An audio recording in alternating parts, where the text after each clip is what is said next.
comprende la situación, amigo. Cuéntanos cómo inicia la cevichería, la comida, todo. Todo nace en un puestito de carretilla. Ajá. Hace más de 40 años.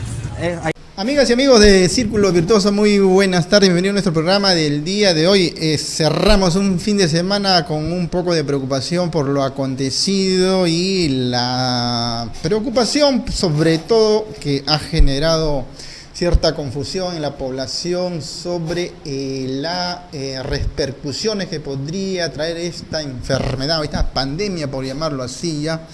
El coronavirus preocupa un poco pues al ámbito empresarial y sobre todo cuando se ha tomado nota que el dólar podría seguir elevándose o sí que el cambio de clima ya en este poderoso país, la República Popular de China, con este cambio del clima ya entran un poquito al calor, al verano, entonces se mitigue un poco esta pandemia y se logre controlar y por tanto recuperaremos toda la tranquilidad económica para cada uno de nuestros países, por cierto, porque dicho sea de paso, cuando se habla de que el Perú está muy alejado a China, pero que esas repercusiones no son fáciles de entender, en realidad no es muy complicado, amigas y amigos, entenderlo, porque recordemos que los capitales no tienen frontera y sobre todo si esto es así, el Perú pues exporta muchísimos productos minerales a China, se podría frenar, podría tener estas repercusiones, pero también hay que tener en cuenta de que vienen muchos productos importados hacia nuestro país. Esto un dinamismo de la economía que podría frenar el crecimiento de las exportaciones, pero también las importaciones hacia nuestro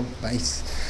Otro tema que durante la semana estuvo muy pendiente es, por cierto, que desde la Junta Nacional de Justicia se viene trabajando arduamente para, en realidad y definitiva, sancionar a quienes corresponda, por cierto, a ciertas autoridades de la misma Fiscalía o del mismo Poder Judicial que están inmersos en aspectos de corrupción. Este es el caso de algunos jueces que han estado inmersos en algunos audios con este grupo de los cuellos blancos. Amigas y amigos, estas semanas son bastante importantes y trascendentales para ir dilucidando esos aspectos que viene investigando.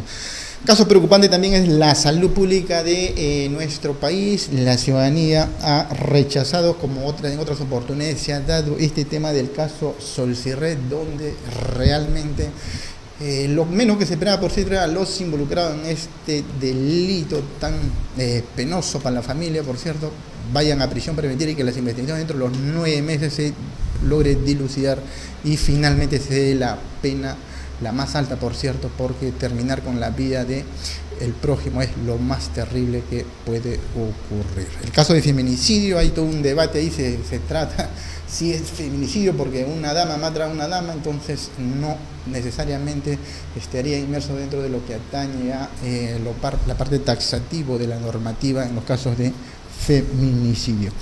Muy bien, pero también, el día de hoy pues es un día importante también para la política peruana en nuestro país, porque de lo poco que queda dentro del ámbito político es que se celebra pues los 125 años del natalicio de Víctor Raúl Aya de la Torre, un gran político, pero quienes ahorita están pues en un partido tan histórico, tan venido a menos sin ningún congresista de nuestro país, pretenden de alguna manera todavía recuperar, porque dicen que el AMPRA nunca muere, esperemos que eso sea, pero sobre todo porque los grandes pensamientos visionarios de la Torre no deben perderse por malos gestores del partido de la Estrella. Bien, amigas y amigos, y un tema tan importante también es cuando hablamos del periodismo, el hacer periodismo, decimos de que con el mundo de la revolución tecnológica, la era digital, preocupó mucho las grandes empresas que se dedican pues a este negocio, por decirlo de alguna manera, pero sobre todo llevar una especie de apostolado, porque esto de informar y hacer periodismo de investigación, la rigurosidad de las investigaciones y no estar inmersos en componer con ciertos grupos de poder, o el poder económico, el poder de dinero, a veces compra conciencias y voluntades, son aspectos que también preocupa a la ciudadanía, a las personas que realmente quieren estar investigando y saber la verdad de todos los hechos y lo acontecer en el Perú y en el ámbito mundial. Por eso, amigas y amigos, el día de hoy hemos invitado a un gran periodista. Ustedes lo conocen mucho porque trabaja años en este quehacer tan importante.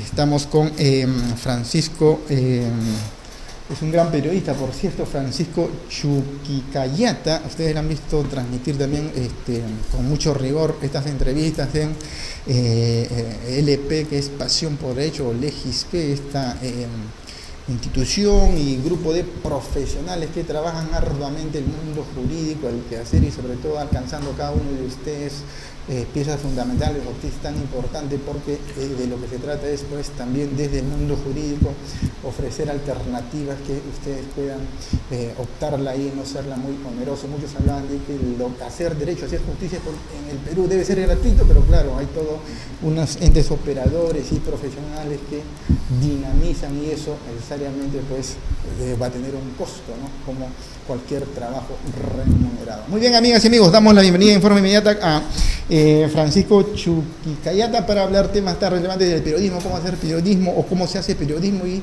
los grandes retos y desafíos en este mundo moderno. Francisco, ¿cómo estás? Muchas gracias por estar en Onda Digital Televisión. Muchas gracias a ti, Juan, por la invitación y para absolver absolutamente todas las dudas tuyas y las de tu público. Sí, efectivamente, las inquietudes, Francisco, que surgen siempre es frente a una avalancha de alternativas en el mundo digital, en el internet, en las redes sociales.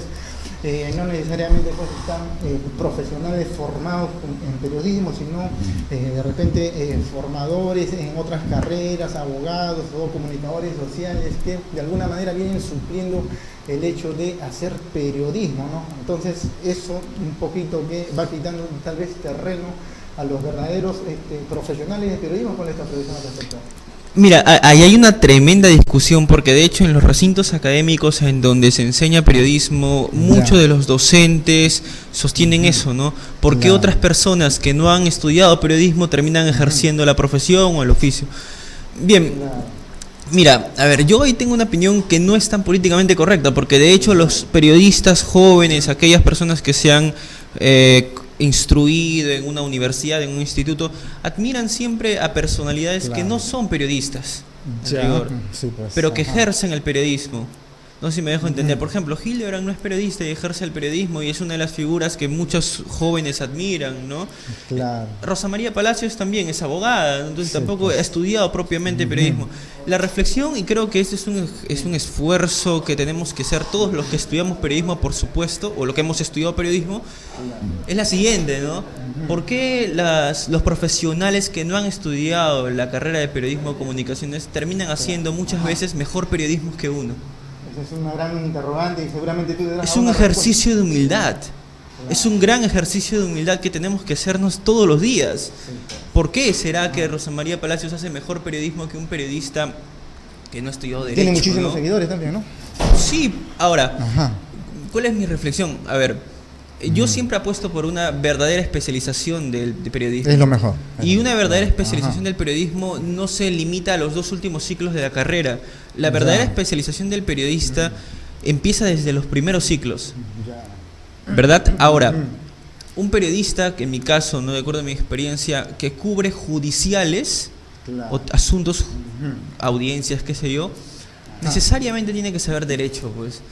Y ahí ese es el meollo del asunto que podría darle una perspectiva panorámica a su cobertura. Un periodista deportivo podría también saber derecho deportivo, que es una rama bastante interesante y que le podría abrir el panorama para que él también pueda tener una visión crítica respecto a procesos administrativos en la federación, qué sé yo, muchas otras cosas que van a abonar a su cultura personal y van a hacer que el ejercicio de su profesión sea mucho más prolija.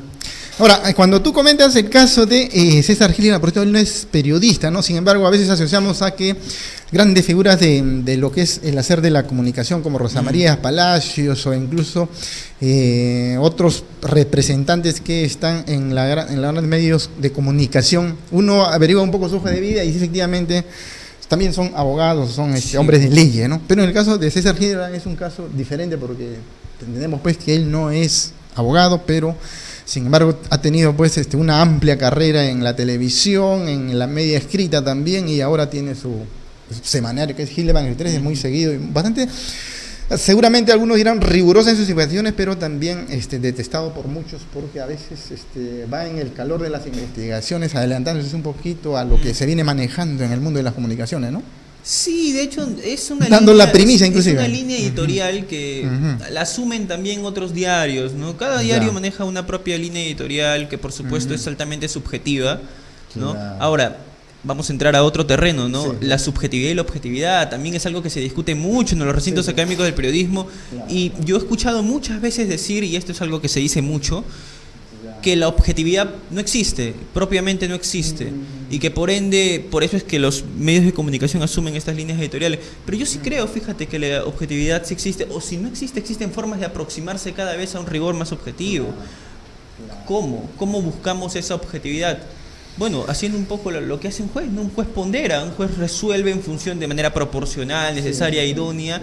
Esos filtros que realiza un magistrado en la judicatura son precisamente para buscar que su resolución sea más objetiva. La pregunta que se cae de madura podría ser, ¿por qué un periodista no puede hacer un esfuerzo para también hacer una suerte de test de proporcionalidad en su información, de necesidad, de idoneidad, para que su información no sea tan subjetiva y persiga ese ideal de la objetividad? Claro, porque incluso esto también se ha comentado en casos de repente emblemáticos, pero casos muy notorios en la que si se trataba de una periodista, o sea, una mujer, o si se trataba de un caso, el caso del varón, y si el tema inmerso en la investigación, en la información relevante, se trataba de un hecho en la que era pues una dama la víctima, por lo tanto la periodista pues iba de todas maneras a estar parcializada a favor de la dama que está victimizada, si es que fuera el caso, ¿no? Y se trata de un varón que defiende al caso de un caballero que ha caído en desgracia, entonces te va a defender al caballero, porque bueno, pues es parte de lo que atañe a defender de la masculinidad o de la feminidad, según sea el caso, ¿no? Pero yendo a otros aspectos más, digamos, que genera complejidad, en el caso Francisco, tú estás inmerso en estos aspectos del periodismo, de la juridicidad, el periodismo seguramente un poco también del enfoque económico, del enfoque empresarial. Esta situación en la que advertimos diversas vertientes de distintas ópticas, por cierto, pero a veces defender lo indefendible y ver a periodistas sumarse a esos aspectos. ¿Qué opinión te merece en el caso, por ejemplo, de esta constructora Odebrecht, por decir un ejemplo, en la que muchos manifiestan que están de acuerdo en que efectivamente se le facilite y que sigan invirtiendo en el Perú, porque si no va a complicarse, va a frenarse el rigor de las construcciones y estos millones y millones de soles de déficit de infraestructura en nuestro país va a ser terrible? Sin embargo, hay toda una línea editorial y grandes medios de comunicación importantes en nuestro país que sí consideran de que hay que darle ese pie, y esta respuesta del presidente actual en ejercicio, por ejemplo, no es la más acertada, porque lo que él pretende más bien es de que ellos abandonen el país por 10, 20 años seguramente, ¿no? ¿Tú consideras de que ahí hay un sesgo del periodismo? Porque incluso estas medias training que han salido por ahí también como medios de información reveladas, que podrían estar inmersos esta línea editorial para favorecer a grandes poderes económicos como Odebrecht o cualquier otra empresa que podría hacer. ¿Qué tanto advierte en ese sentido, Francisco? Bien, es un asunto bastante complejo, ¿no?, el que acabas de mencionar, pero tú has dicho algo que me parece importante, ¿no? Claro. Si es que se podría detectar ciertos sesgos en las líneas editoriales de los diarios.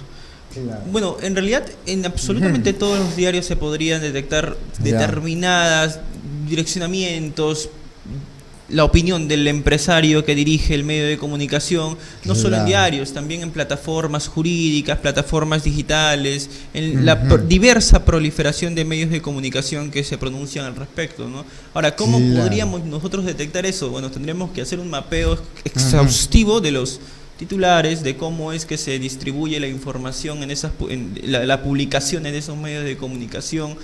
Claro. Que propiamente no es condenable, fíjate, porque, a ver, somos un país diverso en el que existe libertad de expresión en principio, así que creo yo que la posición que pueda asumir un diario, diferente al de que pueda asumir otro, por supuesto, tendrían que aplaudirse, porque es una manifestación de que estamos en un país en el que sí se pueden pronunciar titulares a favor o en contra. Ahora, el problema radica si es que en la magistratura esos titulares son tomados en cuenta para resolver un caso en concreto, pues. Porque tú sabes perfectamente de que también hay una crítica muy sesuda sobre la presión mediática. Sí, pues, ¿Hasta qué punto un juez puede resguardar, blindar su imparcialidad para no verse afectado por estos diarios? ¿Me entiendes? Claro. Ya que tocas el tema de la presión mediática, Francisco, tú de cerca seguramente has advertido cuando dentro de las primeras planas, después de que un juez da su veredicto, dice, no, lo que pasa es que el juez ha sido mediatizado porque la presión de los medios efectivamente le ha hecho inclinar a favor de o en contra de, ¿no?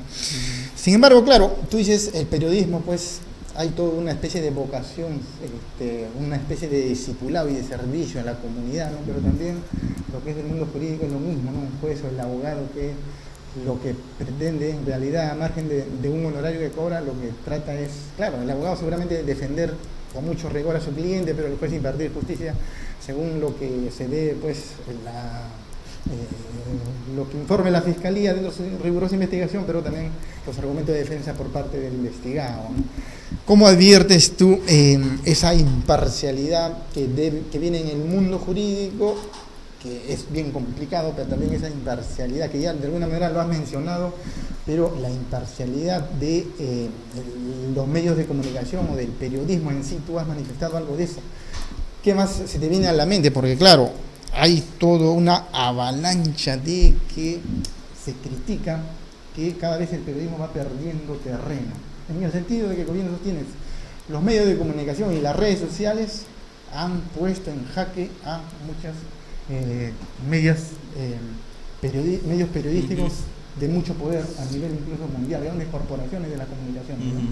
Mira, yo sobre ese tema venía pensando de camino a la entrevista y quisiera hacer un símil. Fíjate, tú sabes perfectamente que existe toda esta onda de la litigación oral, ¿verdad? Con el nuevo Código Procesal Penal. Haciendo un análisis sobre esto, uno se puede percatar de que los abogados de ahora, los abogados penalistas de esos tiempos, tienden a explotar otras habilidades en relación a los que estaban más vinculados con la escrituralidad pura, porque ahora pues prolifera la oralidad, ¿verdad? Bastante. Ya, pues, claro. es lo mismo. En el periodismo también hemos dejado el terreno del texto, de las planchas, de los diarios de papel, para transitar hacia un terreno mucho más digital. Y yo creo, tengo esa esperanza, por supuesto, de que así como los abogados en su rubro están explotando habilidades retóricas, discursivas al momento de oralizar sus alegatos, con amplio poder de convencimiento, por supuesto, y demanda más competencias, mucha más preparación en otros tipos de especializaciones. Así también el periodista que transita por el mundo digital tiene que también elevar su estándar de capacidad para desarrollar otras habilidades, ¿no? La redacción mucho más sintética, la información al grano, cosas como esas. No solamente saber escribir, tiene que saber utilizar recursos audiovisuales, adaptar su lenguaje a las distintas plataformas que Facebook, la página web que pueda tener el diario, Instagram, por todas las plataformas en donde pueda filtrarse, Twitter, por supuesto, la información tiene que adaptarlas y tiene que desarrollarse en función a esas exigencias que te manda la web. Es lo mismo, o sea, así como los tiempos cambian y los abogados ahora penalistas tienen que oralizar sus argumentos y, por supuesto, revestir de habilidades particulares para hacerlo, el periodista digital también lo tiene que hacer, ¿no? Claro, eso sí, y permíteme que te comente algo, mira. Dale, Francisco. Mira, a ver, en el periodismo es cierto, hay muchas falencias. El problema, como te lo venía diciendo en un inicio, creo yo que es que no somos lo suficientemente humildes como para darnos cuenta de los problemas que nos aquejan. Ahora, hay un detalle que también es importante precisar. El periodista sobreestima la calle. Y eso es un error, y es un error porque repercute en la preparación del periodista cuando egresa. ¿A qué me refiero con esto? ¿Cómo es eso? A ver, cuando tú has escuchado decir alguna vez, seguro, no, es que es un profesional de escritorio. Bastante se escucha eso. Como quien desprecia o deslegitima a aquella persona que se encierra en sus cuatro paredes a estudiar sobre un determinado tema, se vuelve especialista en la materia, pero nunca ha salido a enfrentar ese problema o ese conflicto social, ¿no? Es un profesional de escritorio. Se escucha bastante eso, pues. Ahora, Cuando, por ejemplo, yo me encontraba en la redacción de LP, Ajá, a ver. buscábamos todos los días jurisprudencia, analizábamos documentos a diario y colegas míos, por supuesto, en otros medios de comunicación salían a las calles a hacer coberturas, qué sé yo, judiciales cubrían, ¿no? Yo podía entender la institución tan polémica y controvertida de la prisión preventiva con todos sus presupuestos, la jurisprudencia a favor y las idas y vueltas de la Suprema, de los pronunciamientos del TC, Claro. y ellos cubrían judiciales, ¿no? Cubrían las audiencias de las que yo analizaba las resoluciones. Entonces me encontraba en ese conflicto y cada vez que conversaba con ellos me decían, el periodismo se ejerce en la calle. Ah, caramba, el periodismo se ejerce en la calle, pero un periodismo prolijo debería tener de ambos, pues. Uno también tiene que estudiar tanto como un abogado estudia un caso para Así luego salir frente a cámaras y poder decir todo eso que ha aprendido en el documento. Sí, puede ser, pero la claro. premura del tiempo de esas coberturas que ellos hacían en judiciales, por ejemplo, se me ocurre en el TC, luego se iban a la Corte de Lima, y esa premura les imposibilitaba a ellos sentarse y leer un documento y estudiarlo. Claro.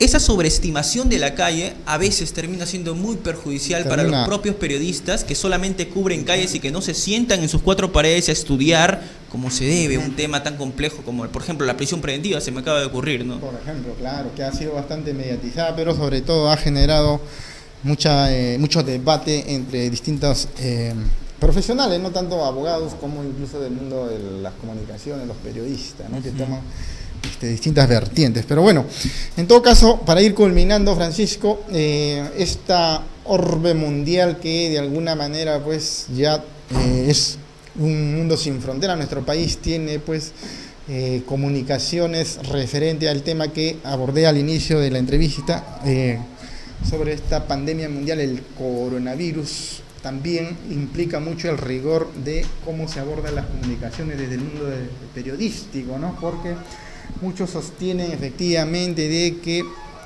malinformar o cometer un error por parte del periodismo podría tener una mayor repercusión en el mundo del quehacer económico, empresarial. El otro día comentábamos incluso que eventos académicos con ciudadanos chinos en nuestro país fueron cancelados simplemente porque vieron en las noticias que podría estar inmerso en estas visitas, pues esta pandemia o este virus iba a afectar, ¿no? Cancelar eventos tan importantes también trae grandes consecuencias perjudiciales, ¿no? ¿Cuál es tu apreciación de una comunicación seria y rigurosa frente a una problemática mundial como el coronavirus? ¿Cómo aborda el periodismo y estos retos de abordar temas tan relevantes? ¿A qué está faltando en el mundo del periodismo? Responsabilidad, creo yo, hay que tener mucha responsabilidad, y esa responsabilidad uno la asume cuando conoce sus límites, ¿no? El periodista cree conocer los límites de su libertad de expresión, pero no los conoce plenamente porque no se ha leído ninguna resolución de la Suprema ni del TC que se pronuncie sobre la libertad de expresión, que es un derecho fundamental, por supuesto. Si yo quiero hablar sobre ese derecho fundamental, ¿qué es lo lógico? Que lea pues estas resoluciones, ¿o no? Es lo lógico para saber cuáles son mis límites. No los conocen muchos colegas no lo conocen porque no se inmiscuyen en leer estas resoluciones, ¿no? Y eso pues es totalmente dañino para la profesión. Y para percatarse de eso, nuevamente hay que hacer un ejercicio de humildad diario.